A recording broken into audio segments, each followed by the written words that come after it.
Assalaamu calaykum, waa Doctor Mowlid ku diro dhammaantiin baa idin salaamaya. Halkii waxaan kasii wadaynaa waa qaybaha maskaxda qaybta waxaan kaga hadlaynaa qaybta la yidhahdo parietal lobe la yidhahdo. Marka qaybtanay adigu haddaan si guud u sheego waxay wada qaabilsan tahay waxa weeyaan somatosensory, waxa weeyaan waa dareenka jidhka ka imanaya qaybihiisa kala duwan.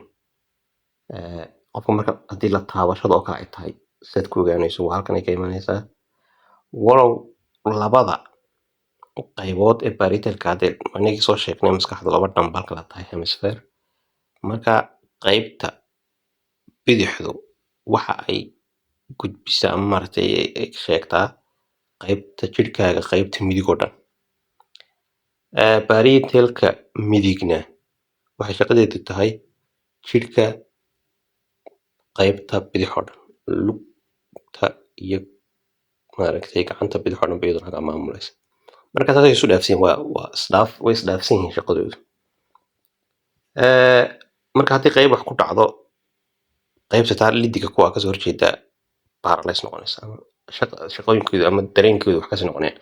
Haddaba aynu u nimaadnay qaybaha loo kala qaadayo haddaynu maaragtay ku bilowno qaybtan koowaad waxaa la yidhahdaa somastatic area 1 haddaynu ka bilowno ereyada koowaad qofka la yidhaahdo. Sidoo kale waxaa la yidhahdaa primary somatosensory cortex amaba somatosensory area waa la oran karaa. Marka waa taas haddaynu taa ku bilowno shaqadeedu maxay tahay? Shaqadeedu waxa weeyaan waa perceptionka iyo integrationka dareenka wey. Ama intee qofku inuu ka warhayo ama helo dareen hadday tahay dhanka maqaarka iyo hadday tahay maaragtay sida kaleba jidhka inuu qofku hataa heerka inuu taagan yahay inuu xaaladahaas oo dhan socodkiisa waxaas oo dhan iyada keenta dareenkan noocaas oo kale ah inuu qofku ogaadaba xataa inuu qaybtaas jidhkiisa ka mid tahay. Marka waa taas oo marka waxay helaysaa waxa weeyaan waa taabashadii waa cadaadiskii haddii pressure oo kale dee qayb jidhka ka mid la saaro lagu istaago kala duwaad maxaad ku dareemaysaa heerka taaban iman doona xataa lafteeda cadaadisi qofka waa iyada baad soo tabinaysa. Sidoo kale xanuunka painkin iyada pressureki iyo painkii iyo maxaa ahaydey temperaturkiina iyada maamulaysa. Intaaba waxa weeyaan waa qaybaha maamula. Marka qaybtani iyaga waxaa la yidhahdaa ereyooyinka area 1 iyo area baa la yidhahdaa 3 2. Marka waa maskaxda ereyooyin bay leedahay oo lagu kala gartaa. Marka hadhow marka laga sheekeynayo qaybta dhibaatada ku dhacday waa la sheegay ereyada lambarkeeda la sheegay. Marka waa taas sidoo kale waxay tahay waa mid dub ugu diraysa feedback bay u dirtaa qaybihii aan kasoo sheekeynaynay maxay ahaydey fooda primotorka ayay u dirtaa. Waana ilaahayda maskaxda hore iyada maamusha qaybta hore fooda ayay dub ugu dirtaa iyada lafteedu fariisinaysaa. Waxay sidoo kale ka shaqeysaa ay qayb ka shaqeysaa maxay ahaydey dhaqaajinta madaxa la dhaqaajiso qaybta maamulaysa weeyaan. Marka waa taas sidoo kale waxa ay ka qayb qaadataa maxay ahaydey nooca ama dee meesha tusaale haddii laba meelood oo isku xiga lagu taabto oo kale farta lagu taabanayo kala duwanaanshaha labada meelood ayay sheegaysaa. Marka waa maaragtay waa qaybtan ka sheekeynaynay oo labada stimuli labadooda stimuli waxyaabaha u dhexeeya sheegaysa.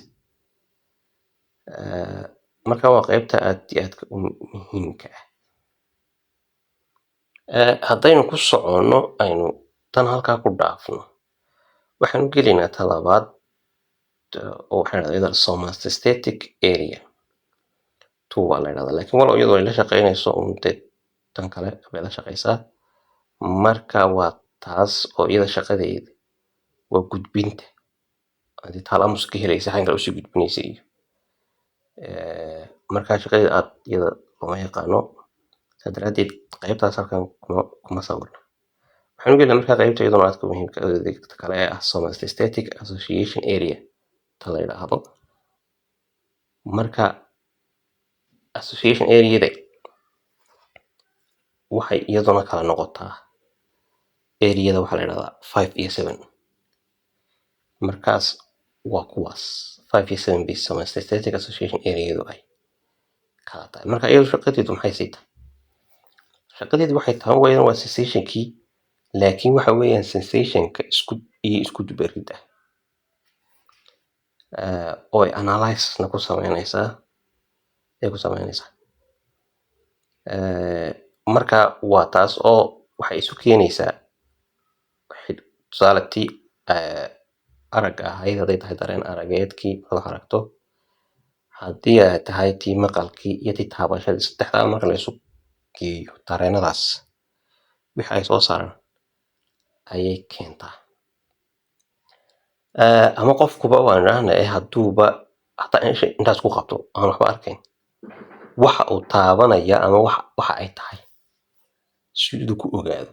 adinku wax lagu dhiibo indhaha adoo isku haya, sidaad ku garanaysa waxaas waxay tahay adigoo eegaya qaabka waxaas maqabooba kulaylba waxyaabahaasoo dhan, waxyaabahaas ku garan karta wuxuu yahay. waa aqoonsiga shayga adigoo aan maaragtay dee taabanayo weyn laakiin aan arkayn watayn kuu sahlaysa aadamkii. haddii qaybtaasi wax kasii noqdaanna waxaa dadka ku dhacay waxa la yidhahdo asterognosis baa la yidhahdaa. marka waxay ka dhigantay qofkii oo waayaya maaragtay dareenkaas lagu garto wax taabashada oo keliya. qof si kasta wuxuu taabto wuu waayaya, ma garanaya waxaan taabanaya wax alaalahay tahay. haddii aynu u nimaadno haddaba hadday wax kasii noqdaan haddaba inta aan kusii darno maxaa iman kara marka ciladahan qaybahan hadda aan ka sheekeynaynay.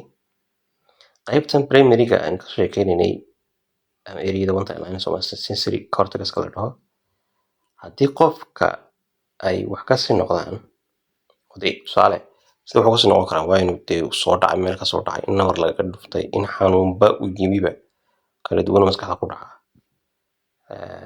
heer ay dhaawac gaadhsiisay. qofku waxa uu awood aanu u yeelanayn horta kowdiis dareenkii inuu soo gaadho.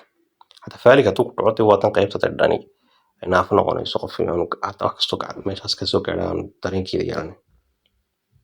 marka qaybo gaara way noqon kartaa oo jirka aynu waayo. sidoo kalena waxaa qofka ku dhacaya waxaa la yidhaahdo maaragtay gravesthesia iyaduna iman karta. tusaale gravesthesia waa maxay? haddii tusaale qof kasta haddii iminka iyadoo farta la adeegsanayo number loogu dir qoro jirkaaga, waad garanaysaa numberka lagu qoray soo maha. qofkana ma garanayo wax lagu sawiray lagu dul qoray. ta kale qaybaha kale waxaa ku iman karta iyadana inuu qofkuba qayb ka mid jirkiisa uu garanba waayo, inayba de ku taala waxa la yidhahdaa marka hemispatial neglect. marka qofkuba haddii la yidhahdo wax sawir oo kale tusaale waxa lagu gartaa qofka waxaa la odhanayaa saacadda nambaradeeda sawir, nambarada wareegsan saacadda wareegsan. deeta wuxuu sawirayaa qayb keliya, qaybtaas wuxuu dhan kuda buuxinaya 12 qaybta kalema sawirayo. waayo xataa haddaad ma dareemayo hataa isaga laftiisu haddii loo sheego la weydiiyo sonagaa wixiiba sameeyey buu ku leeyahy. marka wareegaasaa maarata dhibaato keenaysa. sidoo kale haddii dhibaata kaga timaado qaybahan aan ka sheekeynay somatic association oo kale, waxa weeyaan qofka waxaa ku imanaysa